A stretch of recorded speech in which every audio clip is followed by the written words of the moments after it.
Welcome to The Explainer. Today, we are diving headfirst into a story where philosophy isn't just an idea, it's a weapon. We're going to a city whose very soul is being torn in two, trapped between a silent, frozen heart and a wild, manic dance of death. And we're actually going to start at the very end with this single, powerful cry. It's from our hero, Wille, as he's standing in these smoldering ruins of a city that he himself has just saved and, in a way, destroyed. So the question is, how on earth did he get to this point? Well, that's what we're here to figure out. We're going to dissect this massive shift in the story, tracing Wille's journey from a guardian of order, a guy whose whole job was to keep reality from falling apart, to a champion of absolute creative chaos. Okay, so here's our roadmap. First, we'll look at that big philosophical flip in our hero. Then, we'll explore the two bizarre forces trying to rip the city apart. We'll see how that blows up into a massive three-way war. And then, then we get to the volcanic eruption that changes everything. First things first, to really get what's going on in part two, you have to appreciate just how much of a 180 it is from the ideas that powered the entire first part of the story. So check this out. It's a total reversal of tactics. In part one, Delil's whole deal was what you could call Fichtean stabilization. Basically, his willpower was the glue holding reality together. But now, in part two, that's not going to work. He has to embrace this wild Dionysian idea that the only way to move forward is to lean into the chaos, to love his fate no matter how brutal, and to just let everything melt. Now, let's talk about the setting for all this drama, the city of Naples. It's the perfect picture of this conflict because the city is literally at war with itself. And this just lays out the problem so brilliantly. On the surface, you've got this insane citywide carnival. Everyone's wearing skull masks, celebrating the collapse of the old, stuffy bureaucracy. But deep down, at its spiritual heart, the city is frozen solid. The sacred blood of its patron saint, which is supposed to perform a miracle and flow, is just a dry, useless black clot. You know, this stagnation isn't just some random event. No, it's a deliberate philosophical attack by our villain, Sinos. His whole argument is that life is only perfect, only divine, when it's over and done with, when it's motionless. He's trying to trap the entire city inside what he calls a glass coffin. So, while the city is being frozen from the inside out by Sinos, there's another threat, a second, much creepier threat that's quietly seeping in from the outside. Yeah, this thing, at Manol, shows up as this thick gray fog. But this isn't a physical attack. It's way worse. It's an attack on meaning itself. The fog is called a semiotic veil. It literally erases the edges of the city, trapping everyone inside this field of mindless existence.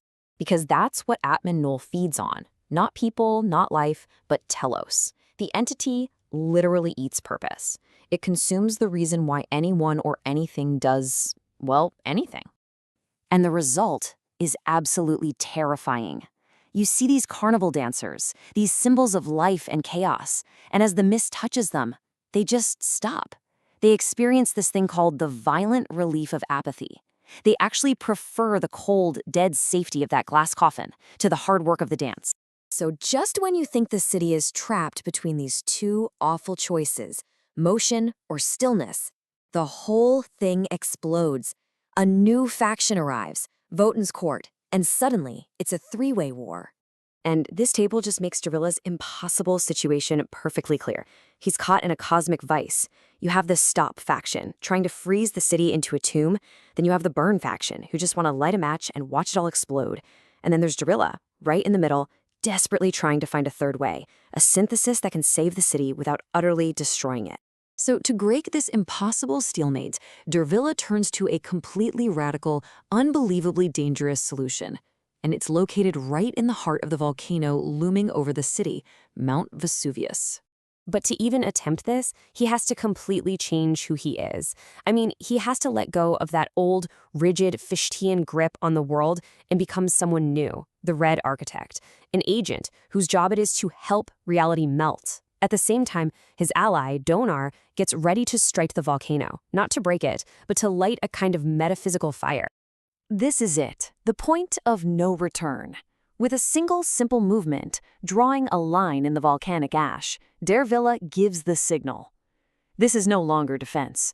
This is a deliberate, terrifying act of creation.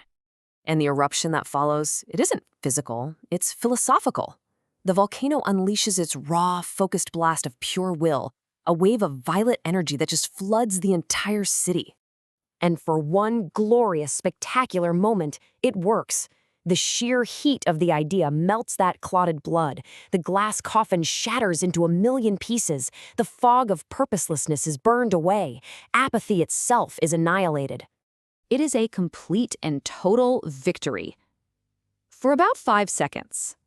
Because just as it looks like the city is finally saved, the clocksmith, an agent from Wotan's court, hijacks the whole event for his own twisted ends. Yeah, he completely steals Derwilla's win. He takes the evaporating mist of apathy, fuses it with the falling violet ash from the eruption, and creates 4 new monsters, 4 Blake gargoyles, just to make sure the chaos and the struggle continue. And this is the final test for our hero. His perfect victory has been stolen. He's now facing the cold, hard fact that this fight will never, ever end. He could give up, but instead, he makes his final defining choice. He accepts that life is the struggle. He looks at these new monsters, at his burning city, at the blood finally flowing in the streets, and he shouts, once more.